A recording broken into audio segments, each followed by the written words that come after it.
Okay.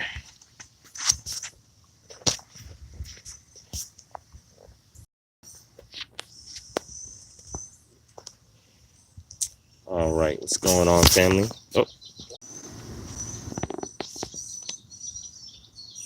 okay. What's going on, family? What's going on? Just doing a quick check-in because I have not checked in some time now. So if y'all can hear me, hit one. If y'all can hear me, I don't know what happened earlier, like broke up or cut off or something like that. But if y'all can hear me, just hit one if y'all can hear me. I know it's a little awkward holding it in landscape mode, but I can barely see. Let me move around so let's see the screen better. There you go. I think I can be seen better this way.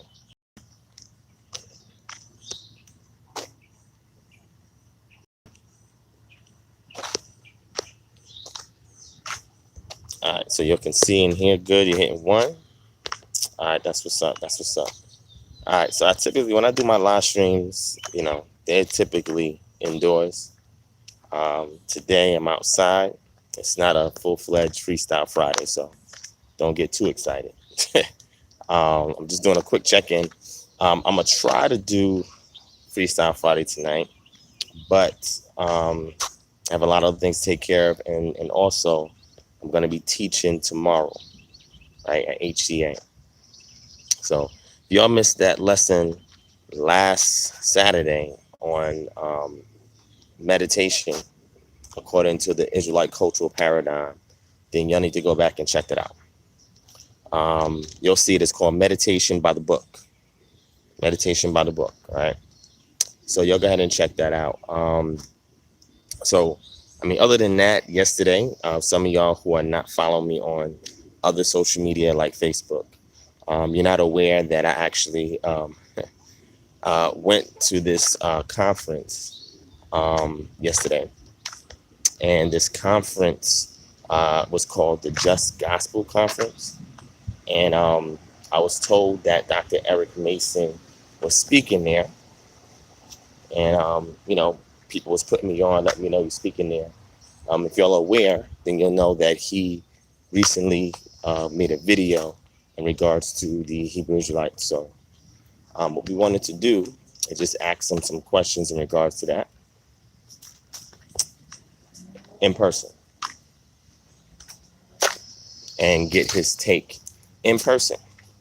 Because, whenever we encounter scenarios like this, typically if somebody arrives in town or if they are in Atlanta and they're at a public event, we're going to pull up, right? That's what we do. We're just going to pull up. So I don't know who's watching right now.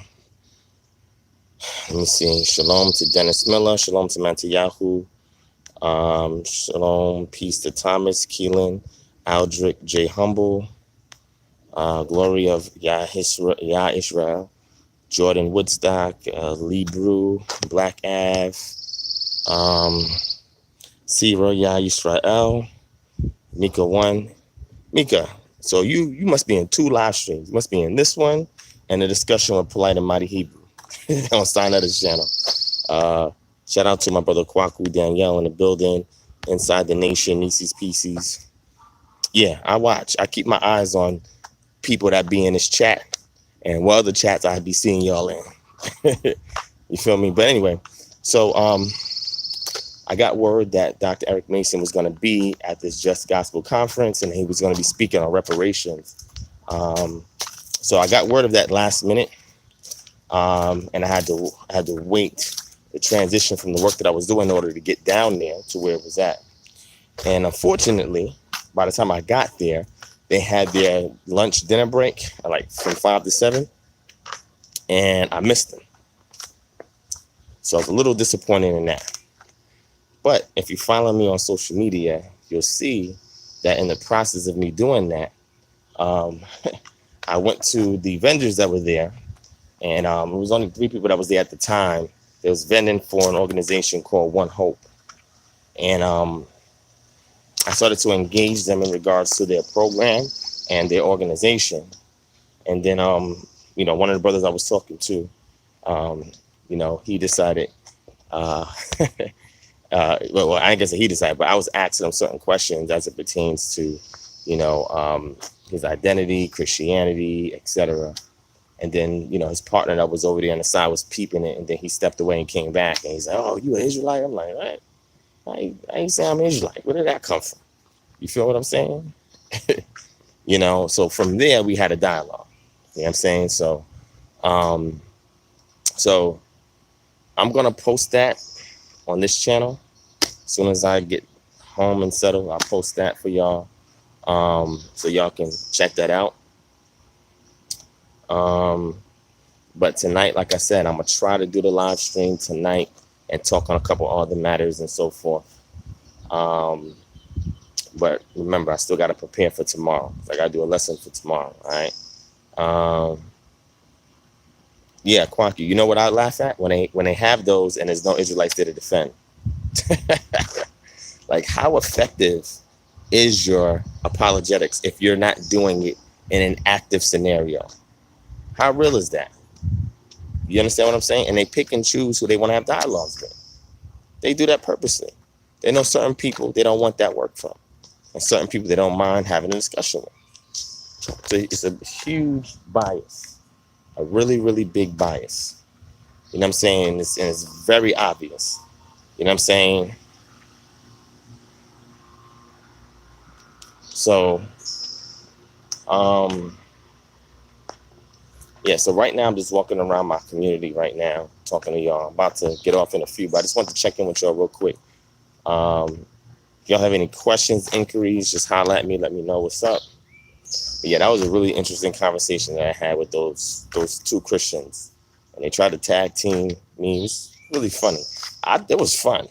I was just laughing and joking. I wasn't being serious. Come on. That wasn't no real debate. You know what I'm saying? That was just a discussion.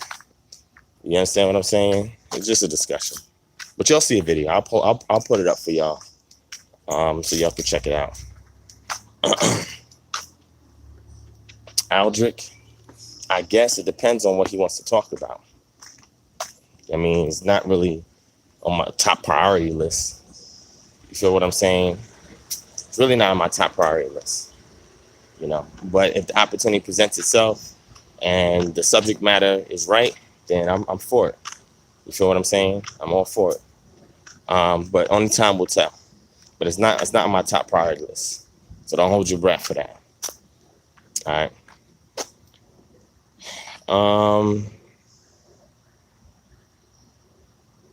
So just checking in with y'all.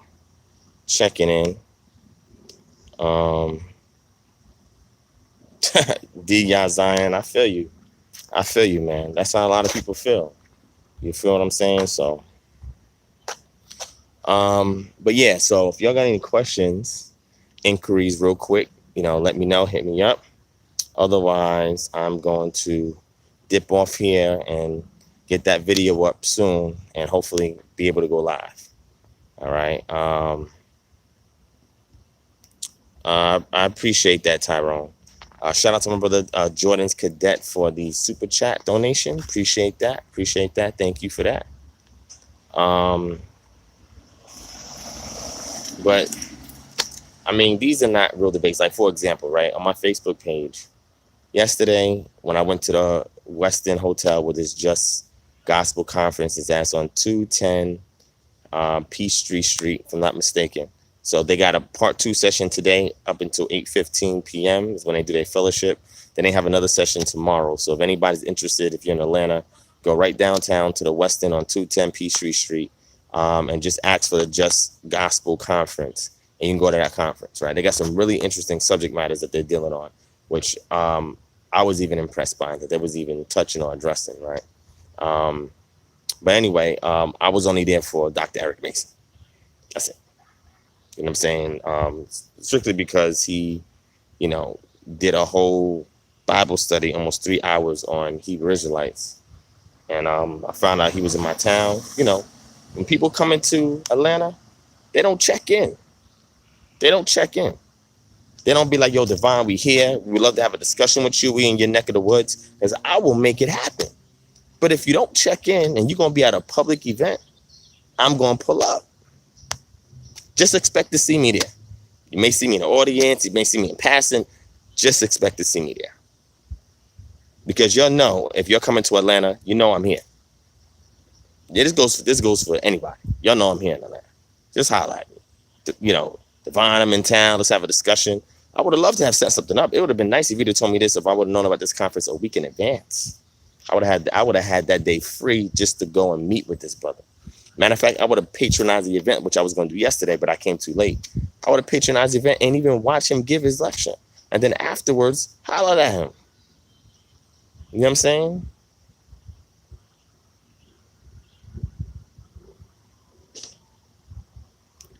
So, you know, it's just crazy when they don't check in. I mean, I done did like 12 pull-ups.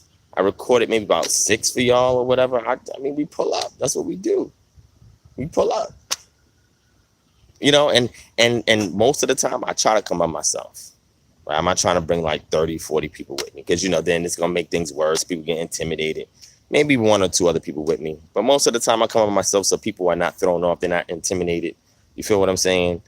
And I'll just go by myself. I'm like, all right, let me not OD because they're going to get scared and all of that. So I was like, let me just go by myself. You know what I'm saying? But if you want to meet me in a crew or whatever, we can do that. It depends on how they want to do it. But my thing is, you know, you should not be afraid of discussion. If you stand staunchly on the things that you profess, this should be light work. You should be like, yo, I'm going to get at Divine. Let me highlight Divine, have a discussion with Divine. You know what I'm saying? They don't be doing that. You know what I'm saying? But, you know, that's what we do. We pull up. Sean McGee said, what is your position of Israel sharing a pantheon with Canaanites as far as deities go? So I don't know if I can get into that deep right now. But the region of the Levant, which we're going to say goes from Syria all the way to the Negev Desert, touching Sinai Peninsula. And that region over there is the Canaanite pantheon, right? And that pantheon has been established there for a long period of time. According to the narrative of Bereshit, Abraham migrated from South Mesopotamia to Haran, which is in Syria, and from there he migrated into Canaan, right? So the patron deity spoke to him when he was in Haran because that was the territory of El Shaddai, right, or El.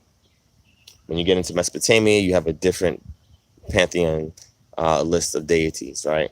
So when Abraham encountered the deity for the first time, it was in the land of Canaan because that was the deity over Canaan. So when we get to Yod-Heh-Wav-Heh, according to the literature, Yod-Heh-Wav is the more antiquated personal name of the deity. Yod-Heh-Wav-Heh is the more political variation. It's the political variation of Yod-Heh-Wav.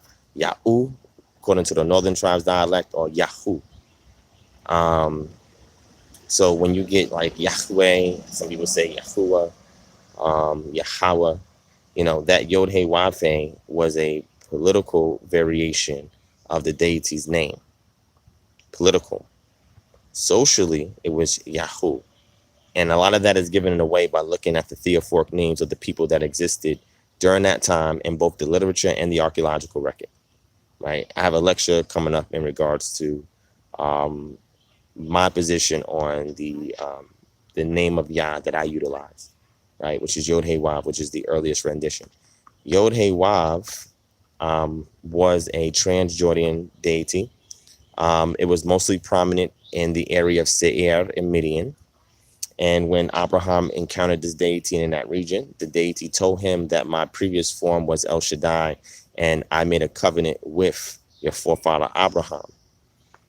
And because I made that covenant with Abraham that I would give him the land, we got to fight for it.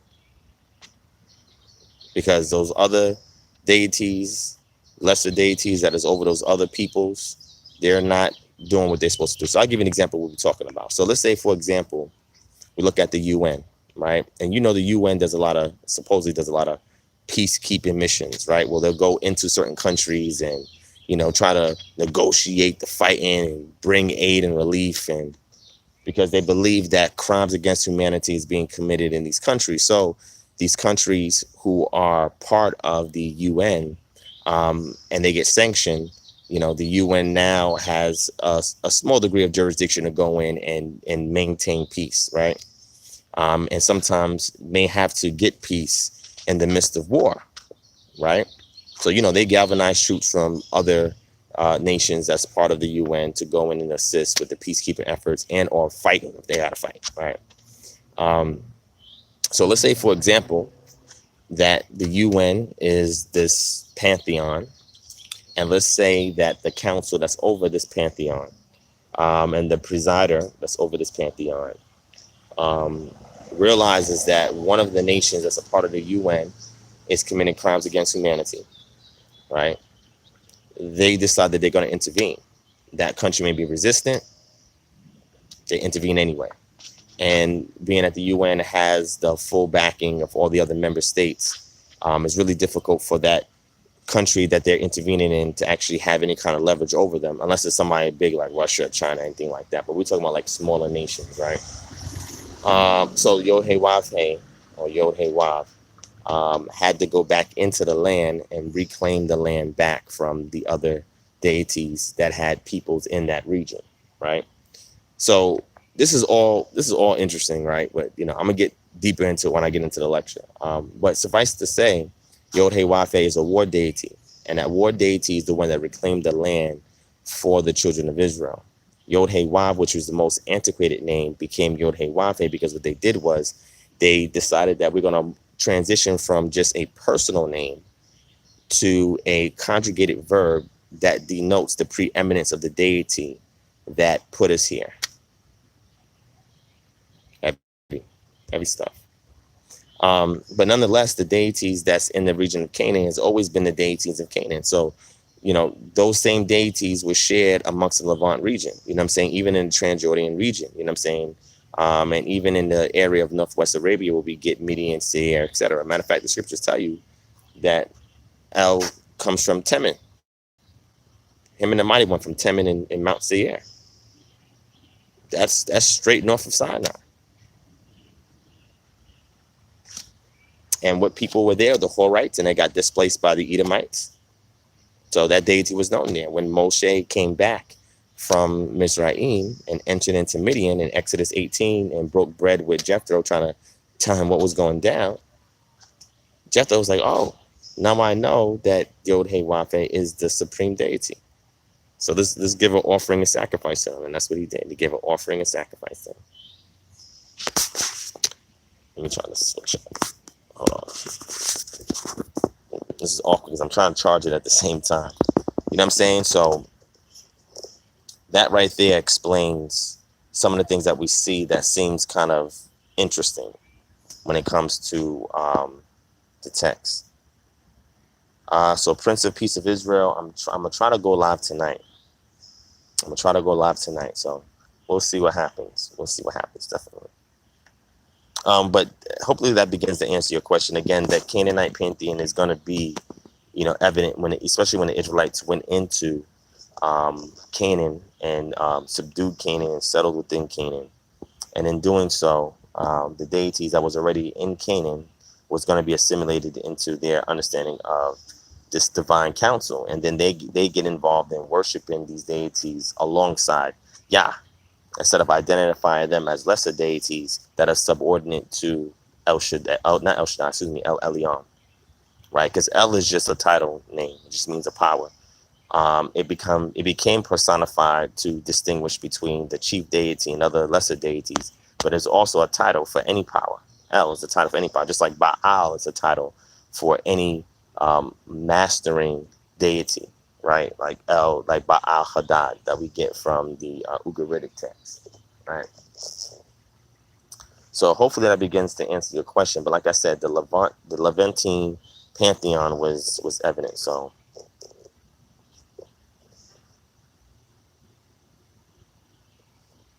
now, Rock Nation, Rise of the Canaanites. What you're proposing is a theory, and that theory doesn't hold a lot of weight. And what I'll do is I could probably get into that tonight and read you the whole article on that theory as far as the god of metallurgy. So we got one that says the god of metallurgy, and the one called the storm god that they say as well because of the volcanic eruptions that was occurring in the Mount Sinai region. It's similar to how Baal was considered the storm deity, and now we have mountain deities where different deities are worshipped because of certain natural disasters that occur, such as a volcanic eruption, a storm, hailstorm, whatever the case may be. But we can go into the god of metallurgy. And when you're saying that he was worshipped as the god of metallurgy, then you're going back to the Timnah Valley, and you're talking about the usurpation of the Egyptians that were there in that period. They got usurped by the local peoples there that was believed to be Midianites, and they settled in that region, and they set up a temple to a deity, but there was no name of the deity there. So if you want to address that actual theory, we can. I have 3 articles on it. We could talk about it. I forgot the guy's name off the top of my head. I was just reading it again maybe about 2 weeks ago. But we can get into that if you want. So bring this up when we go live tonight. If you want to get on the panel and discuss it as well, we can. But I'm going to show you the high points and low points in regards to that theory. So we can definitely address that. And I'm very familiar with it.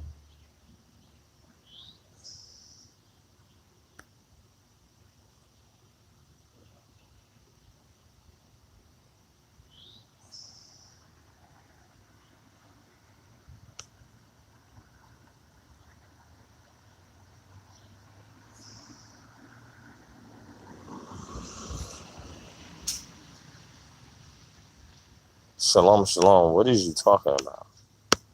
I have no clue what you're talking about right now. So Boxer said, what were you going to discuss with Eric Mason? His position on Israelites. And try to find a way to be do a balancing of scales, right? To make sure that what is that he's assessing is accurate. And if he's going to address the community, he should have a discussion with somebody that's familiar with their own community, just like I would expect him to be familiar with the Christian community. And if I pull out any kind of doctrine, talk about any kind of denomination, bring up the church fathers, church history or whatever, he should be able to address those questions because that's part of his community, right? When we want to go into the pedigree of who we are as Israelites, then I can work my way through that. And in regards to our current state as well, right? We can go into migrations, oral traditions, cross-cultural analysis. We can do that. History, we can go into that. All of those things that I would love to have a sit-down discussion with him. You know what I'm saying? So don't know what Shalom's talking about. What happened to Rock Nation? Rock Nation, what's good? You wanna bring up the god of metallurgy and saying that it predates the Israelites? Let's have a discussion on that. And your source is gonna be the Timnah Valley, because you got to remember how bronze was made, and then how the Bronze Age transitioned to the Iron Age. Bronze is made for tin and copper, right? That was disrupted when the Sea Peoples came into the Levant, and Ramses III had a battle with them and subdued them, but not before they pretty much laid havoc to the Levant region, and in doing so cut off a lot of the trade routes that the Egyptians would use in order to get the tin and copper they needed for the bronze material that they would use, right? Timnah Valley was also a mining station. If you would say turquoise was mined from there, other metals was mined from there as well. So shout out to One Mind, One Body in the building. What's going on? Yoel, yeah, I don't know. Shalom, shalom. You guys do not. Everyone has melanin unless you're albino. Yeah, we know about pheomelanin and eumelanin. You're not saying nothing we don't know. You're not talking to people who are not conscious here. If you want to get into the science about that, let me know. You know what I'm saying? Or matter of fact, I got a whole lesson that deals with atopic dermatitis, more specifically eczema, and I get into the epidermal, the dermis, and the hypodermis layers of the skin. And we can tell where the melanocytes are and how melanin functions. We can go into the mode of action on how vitamin D is created via the skin and processed into the liver, and it's actually a hormone. It's not really a vitamin, and it's responsible for proliferation, differentiation of cells, along with other duties that it performs. I mean, we can get into the skin science. I mean, that's not a big deal. We can do that. And you're bringing up Jeremiah. All right, so Shalom, you're really trolling. So one of the admins, one of my moderators, please put him in timeout. Put that dude in timeout. I agree, Mike. You see, this is what he's doing. All right, so I'm looking at the time. I'm gonna give you about 3.5 more minutes. If you have a quick question, let me know. Shalom to Adam, Seth, Israel on the building. GP was good. Shalom to you as well. Nico 2230. Nisi's PCs, yes, I know. We took care of him. We took care of him. So, all right. So, I mean, he's talking about elementary stuff. This is stuff that, I mean, he's talking to us like he's dealing with a group of people who are not conscious about this information. This stuff is not new to us. You know what I'm saying? So, Damian Bland, Yam Yaku Yashara was good. I mean, that's the stuff that people that say, right, when they see this kind of a movement and they're bothered by it, so they get into a chat and they drop their troll mushrooms in there, you know what I'm saying, and try to use the mushrooms to distract you. That's all. We're not going to eat those mushrooms, man. Stop that. Stop that. Stop that. All right, so any of y'all got any other questions? Oh, let me say this. How many of y'all watch the meditation video? Hit 1 if you watched the meditation video. If you did not watch it, please go back and watch it. I think that was an excellent video. You know, what I want to demonstrate for people is that your spirituality comes from your culture. Your cultural paradigm dictates your spirituality. And if anybody tells you anything different, then they obviously don't understand what culture is, right? Culture dictates your spirituality. And what we have to do is obtain a degree of spirituality, but that spirituality is predicated on your cultural understanding of things. So if your cultural understanding of meditation is one thing, and you're saying that genetically I'm these people, and your ancestors did not create that paradigm for you, then you're assuming a cultural practice from another group, and then over time you're going to be epigenetically altered, so that way then when you pass that information down to your children, they're going to be further displaced from the ancestral lineage that was left behind you by those ancestors. It's as simple as that. So you want to talk about being spiritual. Biblical meditation is spiritual. If you know what it is, you know how to perform it, you will yield results. You understand what I'm saying? Thank you, D.I. Zion. I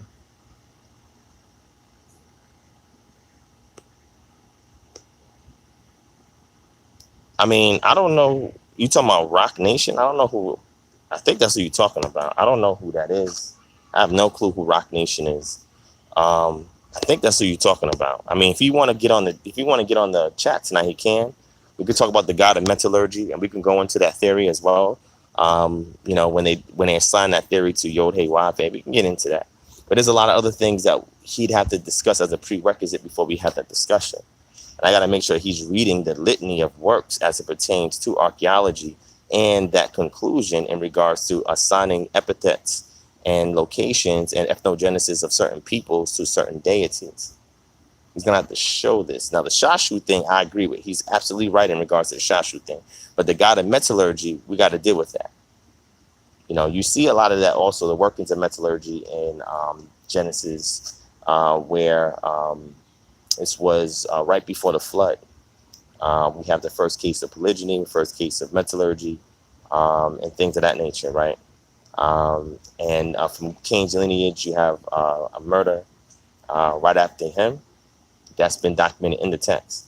So this is the cultural literature, which is the heritage of the descendants of the ancestors that put it together, right? So the Western world, you know, places certain stigmas onto the text that if you don't abide by it, then you are disenfranchised from accepting the cultural paradigm that's contained in the text. And that paradigm is designed to help you to solve problems. It's a model that you utilize to help you to resolve problems. So again, when we talk about meditation and people don't even know biblically what that is, they do it one way and the text is not even saying that. And then they're like, oh no, the Bible tells me to meditate. And they go into the Bible and they do something else. And I'm like, yo, the Bible's not telling you to do that. Meditation is very simple. Muse over your murmurs, optionally to melodies at any moment. Muse, murmurs, melodies, moments. That's your meditation.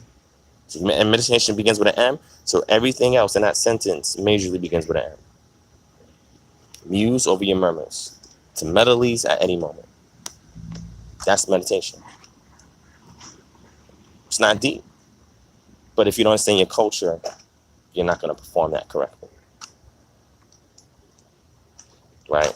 So how do you do it? Now we know what it is. How do we meditate?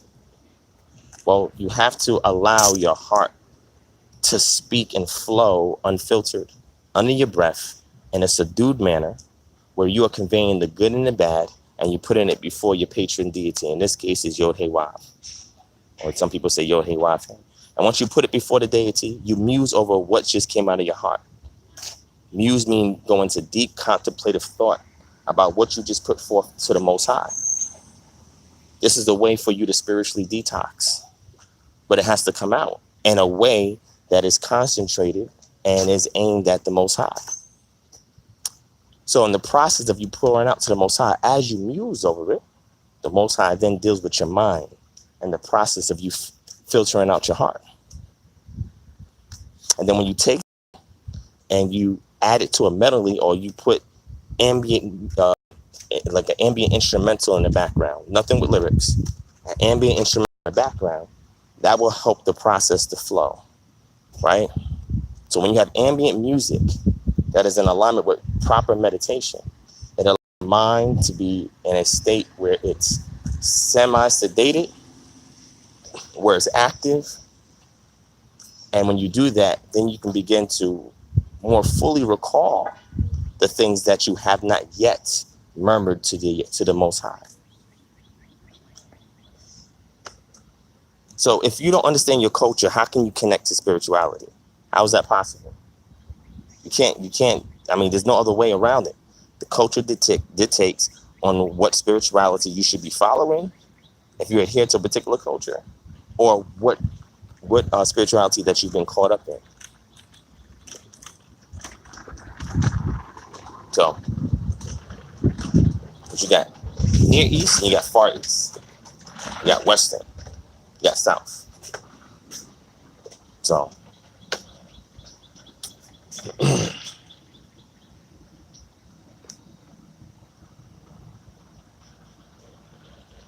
your sons of Ham. This guy is crazy. Yeah, this guy said your sons of Ham. Oh, somebody get this guy up out of here, man. No. Just put him on timeout. Don't block him. Just put him on timeout again. This guy got to go in a corner. He got to go in a corner. All right? And somebody share my video with him, man. I got several videos on it. Somebody share a video with this guy. Rock Nation is Lex Vortex. Oh, shit. Good looking, Jacob James. Didn't know that. Did not know that, but now I do. Good looking. That's why I love my chat room, man. Shalom. You want me to seriously debate you? This is not going to look good for you. Run every time. You know why we run? Because you're annoying. You're not saying nothing worth debating. If you said something that was deep or interesting, then I'll be like, yeah, I'll debate you. You're not saying nothing. But you know what? I'll entertain it for fun. I'll entertain it for fun. But you know what? I got people in this chat that'll handle that light work. I ain't even got to do it. I could just moderate it. So if you want to do that, then email me. Somebody put my email address up here, kingdomharbinger@gmail.com. It's light work. Put my email, you email me, subject matter, I want to debate you. You put the details on what you want to debate on, and then I'll decide whether I want to take it or I just get a light work to somebody else. I mean, it's not really a big deal, man. But anyway, we're getting back to spirituality. So I'm going to say this to y'all, I'm going to bounce. I realized that in order for me to rediscover the Most High, I have to understand the cultural paradigm that was left behind by the ancestors that covenanted with him. Because everything you need is in your culture. Everything. But you got to properly understand what that culture is. And because we have been disconnected from it, we have lost our spirituality. and the effectiveness that we can get by being in right relationship with the Creator. So that's why I put the emphasis on spirituality, because once you understand that, now things can start to happen. Because now you're going to do things the way it was prescribed. And that's important. That's important.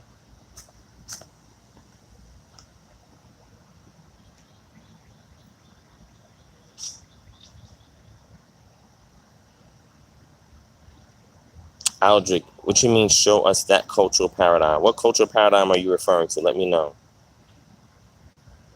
He said you were bought and paid for in high price during the Atlantic slave trade. It's not what Deuteronomy 20. Wait, did this guy just bring up Deuteronomy 28? Somebody tell him we don't use that no more.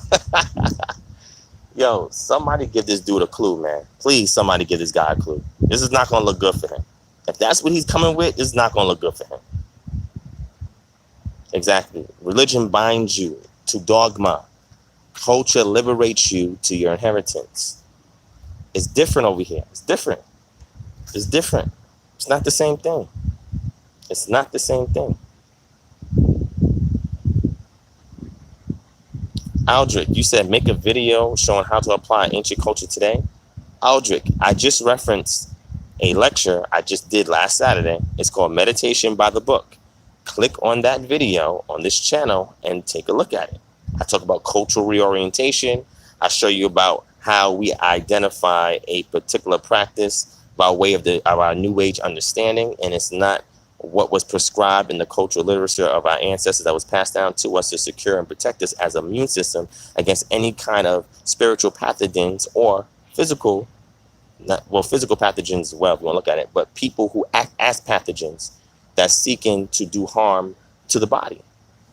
So just go check it out. Shout out to Uriah Lewis in the building. Darquan, what's that? Darquan, Asufya. But yeah, Aldrich, I got a lot of videos on that. I don't have just one video that talks about it. I have a lot of videos on it on different subject matters. I'm looking over here when the camera's over here. My bad. Debo said, I'm trying to get an answer to when is the Sabbath. Well, I have a video on that. Okay, when you say when is the Sabbath, are you talking about like what time of the day is the Sabbath, or what day of the week is the Sabbath, or what model do you follow to determine when the Sabbath is? I have a lecture coming up dealing with the Sabbath. It's not right now. It's probably going to be later on this year, probably like early fall time or Q4 time. So just stay tuned for that. But in the interim, I talk about what time do I hold the Shabbaton. The Sabbath is the seventh reckoning of the week as far as time periods is concerned, from evening to evening. It's the seventh cycle of evening to evening during the week. And in that Sabbath, or that seventh day of the week, there's a Shabbaton. The own sound that you hear, which is the Wav, Holam, Nun, final Nun, that is a diminutive, which means that it's lessening the root word, which is Shabbat. And it's what's being lessened is that it's a portion of that full evening to evening cycle in which actual rest is being done from labors. So I talk about this in a video on this channel called The Sabbath. Just click it and take a look at it. You'll be able to see it. Debo, that's going to be in a lecture, right? There is no 13th tribe. There's 12, and Israel split into two kingdoms. Jews, what? Shout out to my brother Hanok Yisrael in the building. What's good? I don't know what Shalom Shalom's talking about. Bro, do not come up in here with that. That's not going to work. You must be new to this channel. Why is your name Shalom Shalom? Is you an Israelite or I think you're a Jew. I think Shalom Shalom is a Jew. That dude is a Jew. I will definitely, matter of fact, I could debate you. But you know what? We have to big plan this year. We're going to debate some real rabbis. Shalom Shalom, you're not a rabbi. And if you are a rabbi, we want to see your credentials. Email me. Maybe we'll put you on that panel when we're debating these accredited rabbis. Me and several people from my community are going to sit down and have a debate with accredited rabbis. If you want to be one of them, if you're a rabbi, don't get nobody else. We want you. Email me, kingdomharbinger@gmail.com. You can get this work. Shout out to So Beautiful in the building. Exactly. Shalom, Shalom. I knew you was a Jew, man. Come on, stop that. Stop that. You follow Judaism. If you follow Judaism, this is not for you. You will not win this discussion. We don't deal with Judaism over here. We don't. And that rhetoric you heard from other Israelites, it's not going to work over here, bruh. Do not use those arguments over here. It's not going to be a good look for you. Just already have a discussion lined up to chat with a Karaite Jew. We're going to chat. And this is somebody that's known in the community. He's debated somebody in the community before. Somebody asked me to have a discussion with him. So I have a discussion. This dude called us Cushites. He did. Messiah is true and king. Most of the house of Judah is still blind. Put that dude in timeout. Put him in the kids' corner, man. Adults are talking. Put him in the kids' room. One of the moderators, please put him in the kids' room. The little kids' room, please. Adults are talking. All right, put him in timeout. Put him in the corner, man. Put him in the kids' room. You keep trying to interfere with the adults, man. We're trying to have an adult conversation here. All right, put him in the little kids' room. What movie was that?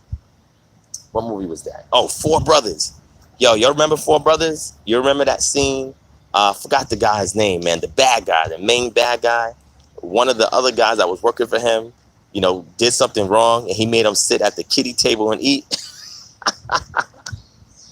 Yo, that's exactly what we put this dude in the corner. Put this when adults talk, the kids need to be quiet, okay? Unless they're gonna sit and learn. Otherwise, it's adult business. You get in the kiddie corner, or you sit at the kiddie table. You cannot sit at the banquet with the adults, man. And you coming with old stuff. That's like a child that's like 7 years old trying to put you on to something. You're like, yo, I'm like 30 something, man. Like, I got more experience than you. I'm aware of that, but to them, it's new. It's new to them. So put that dude in the corner.